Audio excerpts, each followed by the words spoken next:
So this is the FPS 7000 mask. It's a 5-point harness with a 4-point adjustment. So adjustments at the jawline and the temple. It has double seals on the inside. So there's 2 sealing edges on the inside of the mask. So outer edge and then another edge. So there's 3 edges, 2 seals. Nose cup, speech diaphragm on the inside. The big gold circle is your big, large speech diaphragm. Inside the mask is a wireless HUD. This wireless HUD is actually designed to be automatic, so there's nothing that you have to do or adjust on it. Turn on the SCBA, it automatically turns on the HUD. Turn off the SCBA, the HUD turns off as well. It has 4 lights, so the 4 LED lights are quarter cylinder increments with the exception down to the last one, which is 35% of the cylinder volume. On the front side here is a photo cell. That photo cell automatically intensifies or de-intensifies the LED lights here. So as you're outside in a bright environment, it'll make the LEDs brighter. Come inside, transition inside of a structure, it'll dim the lights so they don't become bothersome for you. Connection here, this is your breathing connection where you connect your regulator. Connect in here, it's a one-way valve, one-way system. So it comes in here, there's a check valve here. It comes up, goes over the lens, down through the nose cup, and then comes out through an exhalation valve down here. So there's no actual cross-contamination because air only flows one way. Exhalation valve, mask itself, pretty good, lightweight. On the back frame is how we have it set up here. So this is designed to be worn like a high-end backpack. So the weight is going to be on the hips. Shoulders are strictly there to keep it adjustment and keep it comfortable. The material is what's called chloroprene. It's a vulcanized type rubber. So it really does a few things for us. It's very tactile here. It sticks. So whenever you have it on and adjusted properly, the SCBA doesn't move around or slide. It also resists water absorption because it's rubber, it's not cloth. And it reduces the contamination absorption as well.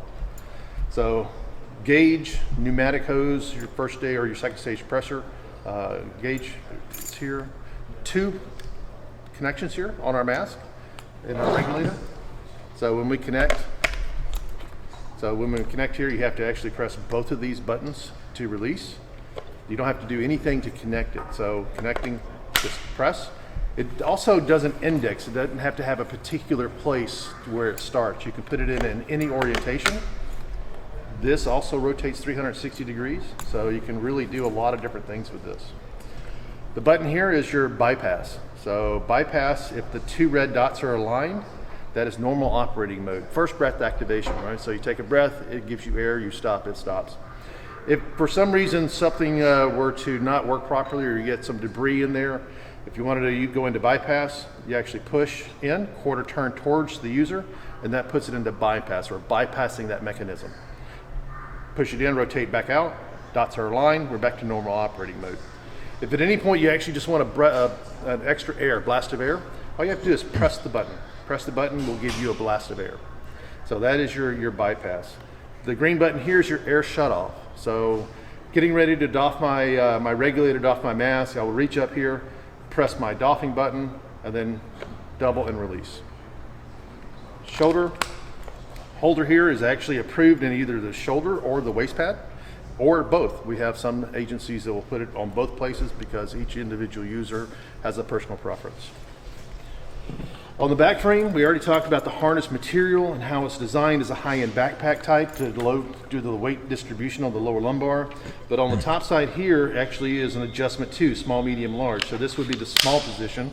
If I wanted to go to a medium position, this is strictly defined by the user comfort. There's not a sizing chart or recommendation. It's what's more comfortable to the user. So to make that adjustment, I'd reach in, squeeze both of these. I would go up and find my next setting, so medium, or I'd go squeeze up again, go up to the large, which is represented here by small, medium, large. Battery pack is in here, 5 AA batteries. 5 AA batteries, if you use the SCBA an hour a day, every day for an entire year, 365 days, you'll change this battery pack out 1 time. So the intent and the design of this is that the user at the station never touches the batteries, is that they come in for annual service, the technicians that do that service will then change out the battery pack. Down below that is an emergency backup battery. For whatever reason, if this were to completely run out, fail, whatever, then this will actually kick on and turn on our heads-up display inside of our mask and continue to power that. Handles on the side, are rated for pulling and dragging. So these are rescue assist handles. And also at 800 foot-pounds per handle. So very robust, big, wide, so you can get a handle in there, or your gloved hand in there. Lower lumbar pad. Lower lumbar pad articulates left and right, front and back, and slides up and down. So by sliding up and down, as we're bending over and we're working, we don't get that pulling up here, because now this actually will work with us as we're working, or as we bend over, and we don't get a coat slide up underneath because we pulled against the garment. So this is really trying to make the user comfort for each individual. On the back side, so this is just a retention strap with a metal band on the inside of it. The Velcro is just a cam lock, and I'll explain here. So as I take a standard 45-minute cylinder, slide the band on, and then what I'll do is just do a quick connect. So it just snaps in. I don't have to do anything else. To release that, this is a quarter turn, push down, and that releases. To connect again, quarter turn, release, to do our cylinder. So on the bottom side here, we actually have a couple of things. So this is our high pressure relief valve on our UAC connection. So what you're currently using is transfill. We don't transfill, we transfer. So there's a one-way check valve in here. So air can come into the cylinder if you need it, but if something were to ever happen where this high pressure line were to fail or get caught or damaged, then no air will actually escape back out the other way. Our mechanical alarm, low pressure alarm, is a whistle. Where you currently have a bell, we use a pneumatic whistle. And then our medium pressure lines, this is what goes to the regulator, and then this goes to the buddy breather. So I was talking about the buddy breather. This is the new universal connection that is being used by all the manufacturers. And let me grab another one here,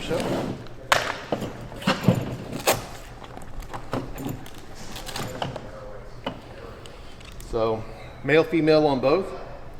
It's a single connection to push, locks in. It's a two-part connection to release, so it has to be pushed in and pull back the ring to release. That's under pressure, so it's going to be an actual force to release it. So you're going to have to push that in and then pull back to release. Same connection is on our regulator on the shoulder strap. So that's the buddy breather. 40 inches, so connected together, they're 80 inches. Whoever's the receiver, so if this SCBA was the receiving SCBA and this one was the donor SCBA, after I made that connection, I would then reach over and turn off the receiving SCBA, because I'm now breathing everything off of one. If you don't do that, does it not work? Yes, it still works, but we recommend doing it this way, because now all of my gauges and all my low pressure alarms and all my pneumatic counting and everything else is all done on one SCBA, so I can see that as the donor. I can monitor all those things real time to see how much air we have collected. On the gauge itself is an electronic gauge. So if I turned this unit on, I would get an analog representation on the outside of the cylinder here, or outside of the gauge. The top number that would be right here would be the numerical PSI, so 4,500 PSI. Below that is a larger number. That larger number is how many minutes you have of work left before your low air alarm is activated. So that's calculated off the respiratory rate, your respiratory rate, and the cylinder pressure recalculated every 30 seconds. So that number is going to fluctuate quite a bit as you're working hard or you're catching your breath. So manual activation is on the front side here. So if I need to manually activate my pass device, and then I have lights down here, sound chambers in the back here, and then a button on either side. Button on either side, I can press both of these buttons together simultaneously hard for 3 long seconds. That'll turn the unit on. Once I'm done, I've bled the air off, I do the same thing. Press these 2 buttons 3 seconds long and hard, or to turn it off, or to reset the pass device. So that's how I'd reset it. If my pass device has become activated, I wanted to actually reset it, press and hold 3 seconds, 1, 2, 3, it would reset it. Green light on the front means I'm normal operating mode. Red and blue lights in here means that I'm in alarm. And same thing on the back side. So on the back side of my unit, I have sound chambers up and down, front and back. I have red lights on the top, blue lights on the bottom. So in alarm, these flash red and blue, but these are also orientation lights. So red lights mean that I can see they're facing me. So red is head and blue is shoe. So as I'm making entry to rescue or assist a downed firefighter, if I see red, I know that they're on their stomach and they're facing me. If I see blue, I know they're on their stomach and facing away from me. And I believe that's about it.